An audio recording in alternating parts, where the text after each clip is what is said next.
আসসালামু আলাইকুম রাহমাতুল্লাহ। কেমন আছেন সবাই? আসুন জেনে নিই ব্যথা নিরাময়ের রাসূলের কোরআনী চিকিৎসা। আপনার হাতে পায়ে শরীরের কোথাও যদি আঘাত লাগে, ব্যথা পান, কেটে যদি না যায়, হাড় যদি ভেঙে না যায়, তাহলে আপনি এই চিকিৎসা করবেন। চিকিৎসা কীভাবে করবেন আসুন আমরা জেনে নিই। আপনি প্রথমে পানি গরম করবেন। পানি গরম করে পানির ভিতর পরিমাণ মতো লবণ সূরা ফাতিহা ৩ বার পড়ে ফু দিবেন। সূরা ফাতিহা ৩ বার পড়বেন, আউযুবিল্লাহ বিসমিল্লাহ সহ লাস্টে ফু দেওয়ার পরে আমিন বলবেন। এভাবে আপনি ৩ বার সূরা ফাতিহা পড়ে লবণে ফু দিয়ে লবণটা পানির সঙ্গে মিশিয়ে দেবেন। এরকম পরিমাণ লবণ দেবেন যে লবণটা যেন পানিটা লবণাক্ত হয়। এইভাবে পানিটা কুসুম গরম করবেন। কুসুম গরম করার পরে আপনার যদি ছোটোখাটো ব্যথা হয় তাহলে আপনি ১ থেকে ২ লিটার পানি নেবেন। আর যদি বড় হাড়ে আঘাত লাগে তাহলে আপনি কমপক্ষে ২ থেকে ৩-৪ লিটার পানি নেবেন। নিয়ে পরিমাণ মতো পানি গরম করবেন।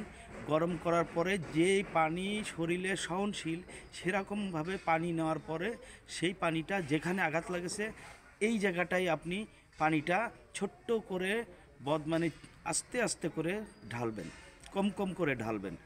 আর সূরা ফাতিহা পড়ে ওখানে ফু দিবেন যে আঘাতের জায়গায়।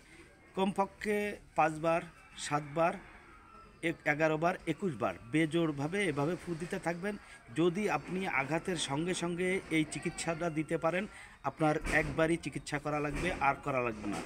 আর যদি আপনি ২ ঘন্টা ৫ ঘন্টার উপরে চলে যায়, ১ দিন, ২ দিন, ৩ দিন, ৫ দিন পরে যদি এটার চিকিৎসা দেন তাহলে আপনার অনেক সময় লাগবে। কমপক্ষে ৩ থেকে ৫ বার এই চিকিৎসা করতে হবে আপনার। আর যদি আপনি যত বড়ই আঘাত পান, যত মারাত্মক আঘাত পান, যদি আপনার হাড় ফেটে না যায়, সেখানে আপনার মাংস যদি থেতো হয়ে যায় ভিতরে তাহলে সমস্যা নেই, কেটে না যায়, হাড় ভেঙে না যায়, তাহলে যত দ্রুত সম্ভব আপনি এই চিকিৎসা গ্রহণ করুন। ইনশাআল্লাহ কোনো পার্শ্ব প্রতিক্রিয়া নাই। সঙ্গে সঙ্গে ৫ মিনিট থেকে ৭ মিনিটের ভিতরে আপনার ব্যথা নিরাময় হয়ে যাবে। তো বিষয়টা হচ্ছে আপনি এই চিকিৎসা নেওয়ার পরে কমপক্ষে ১০ থেকে ২০ মিনিট, ২০ থেকে ৩০ মিনিট পর্যন্ত আপনি এই যে জায়গাটা আঘাত লাগছে এই জায়গাটারে চিকিৎসা নেওয়ার পরে রিল্যাক্সে রাখবেন।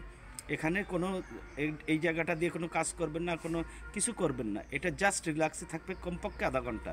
দেখবেন প্রথমবারেই চিকিৎসায় ইনশাআল্লাহ আল্লাহর রহমতে রাসূলের ওসিলায় আপনার এই চিকিৎসা সূরা ফাতিহার ওসিলায় এইভাবে শেষ। আমি একটা ছোট্ট উদাহরণ দিই।